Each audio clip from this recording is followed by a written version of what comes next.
होता? निश्चितच हे पक्षाच्या शिस्तीत कुठंच बसत नाही असं माझं मत आहे.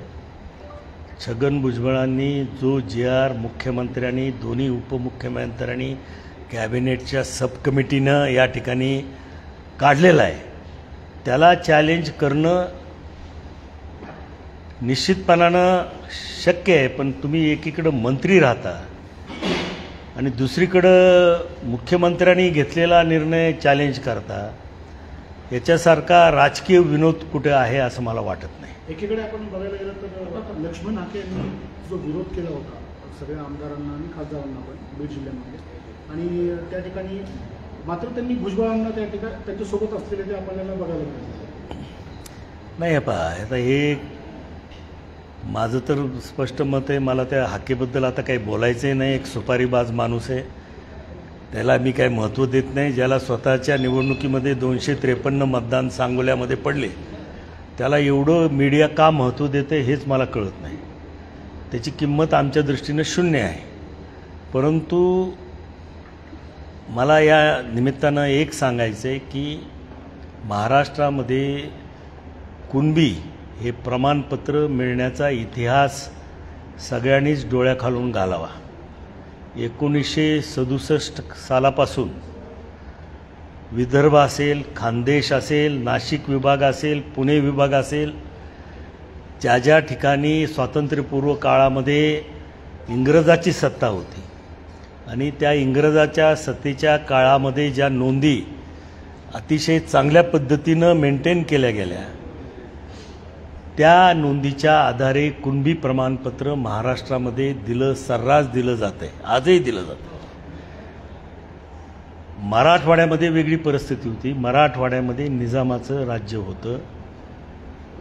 त्यावेळेसच्या राजांनी ठेवलेल्या नोंदी,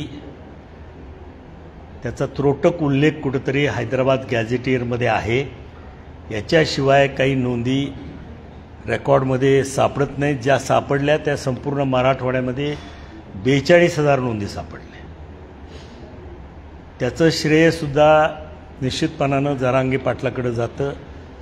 त्यावेळेसचे मुख्यमंत्री एकनाथजी शिंदे साहेब यांनी जस्टिस शिंदे समिती नेमली, संपूर्ण रेकॉर्ड तपासलं आणि त्या रेकॉर्डच्या माध्यमातून आज बीड जिल्ह्यामध्ये जवळजवळ 2.25 लाख लोकांना कुणबी जातीचं प्रमाणपत्र मिळालेलं आहे. मराठवाड्यात सुद्धा अनेकांना मिळालेलं आहे.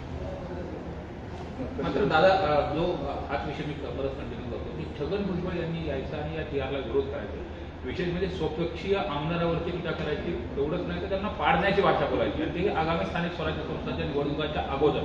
त्यामुळे त्यांना अजितदादांनी, आणि विशेषतः अजितदादा बीडचे पालकमंत्री आहेत, जो राष्ट्रवादीचा बालेकिल्ला आहे, या ठिकाणी कुठेतरी बालेकिल्ल्याचा बुरुज ढासळण्याचंही काम नाही. आता याच्या बाबतीत मी काही जाहीरपणानं माध्यमाशी बोलणार नाही. जेव्हा मला संधी मिळेल तेव्हा मी राष्ट्रीय अध्यक्ष, त्याचप्रमाणे राष्ट्रीय कार्याध्यक्ष आणि महाराष्ट्राचे प्रदेशाध्यक्ष यांच्याकडं ज्या काही घटना बीड जिल्ह्यामध्ये घडत आहेत त्याच्या बाबतीत माझी बाजू मी त्यांच्यापुढं स्पष्टपणे मांडण्याचं ठरवलेलं आहे. मात्र बीडमध्ये 1 वर्षापासून 1.5 वर्षापासून सामाजिक स्थिती वातावरण दूषित आहे. अशामध्ये एक सिनियर पर्सन ओबीसी नेता बीडमध्ये यायचं, ज्यांची कर्मभूमी नाही, आणि पुन्हा एकदा बीड दूषित करून जायचं, हे कितपत योग्य वाटतं? असे मेळावे त्यांनी खरं म्हणजे महाराष्ट्राच्या मंत्रिमंडळामध्ये राहून जी.आरला विरोध करणं हेच म्हणजे कुठल्या परिस्थितीमध्ये मनाला न पटणार आहे. त्यांना जर विरोध करायचा आहे तर त्यांनी वेगळी राजकीय भूमिका घेऊन मंत्रिमंडळामधून बाहेर पडायला पाहिजे आणि वेगळं व्यासपीठ निर्माण करायला कोणाची हरकत नाही. परंतु जो मंत्रिमंडळाने निर्णय घेतला आहे, सब कमिटीने निर्णय घेतला आहे, जो मराठवाड्यातल्या गरजवंत मराठ्यांना न्याय देण्यासाठी निर्णय घेतला आहे देवेंद्र फडणवीस साहेबांनी, तो निर्णय त्याला विरोध करावा. आणि मग मागील वर्षाचा आकडेवारी जर तुम्ही पाहिली तर एकट्या नाशिकमध्ये या 2 वर्षात 3,35,000 प्रमाणपत्राचं वाटप झालेलं आहे आणि संपूर्ण मराठवाड्यामध्ये 2,35,000 प्रमाणपत्र वाटप झालेत. म्हणजे आजच्याही परिस्थितीमध्ये ज्या जिल्ह्यातून भुजबळ साहेब येतात तिथं 1,00,000ची संख्या जास्त आहे.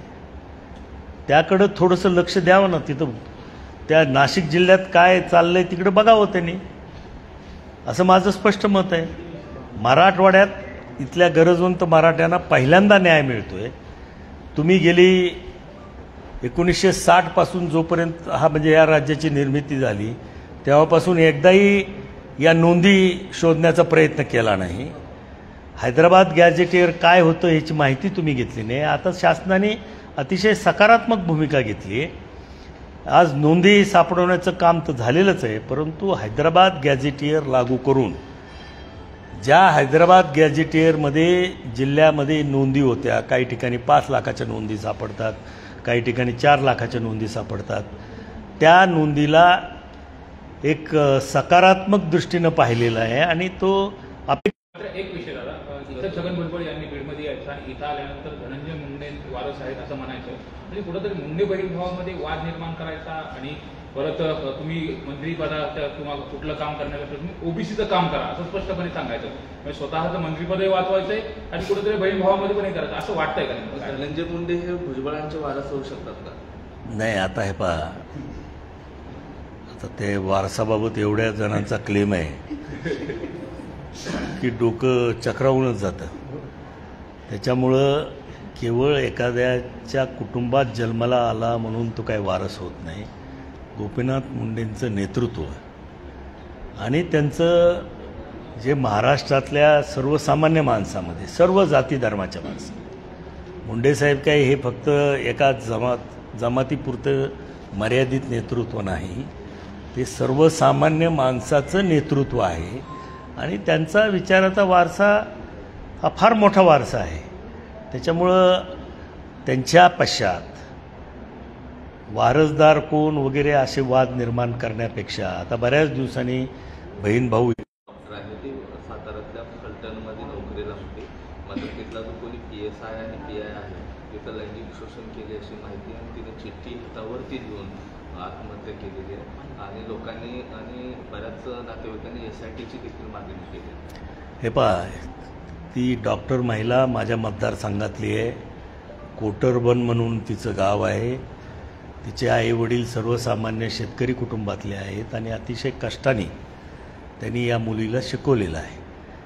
मला आजच गावातून आमच्या कार्यकर्त्यांचा फोन आला होता की त्यांच्या कुटुंबियाला तुम्ही भेट द्या, पण सध्या ते कुटुंबीय फलटणमध्ये आहेत किंवा कुठं आहेत, ते गावाकडं परत आज आल्यानंतर मी त्यांची वैयक्तिकरित्या आमदार या नात्यानं भेट घेऊन त्या कुटुंबाशी चर्चा करणार आहे, त्यांचं म्हणणं ऐकून घेणार आहे आणि त्यांच्या इच्छेप्रमाणे पुढील आमदार म्हणून मी काय कारवाई करायचं ते मी ठरवणार आहे. आजच केवळ IQ माहितीच्या आधारे काही माझं मत नोंदणं हे काही योग्य होणार नाही. दोन्ही बीड जिल्ह्यातले आहेत, त्यामुळं निश्चितपणानं हे नेमकं प्रकरण काय आणि कशामुळं ती आत्महत्या झाली हे कुटुंबियाकडनं समजून घेणं पहिलं मी माझं कर्तव्य समजतो.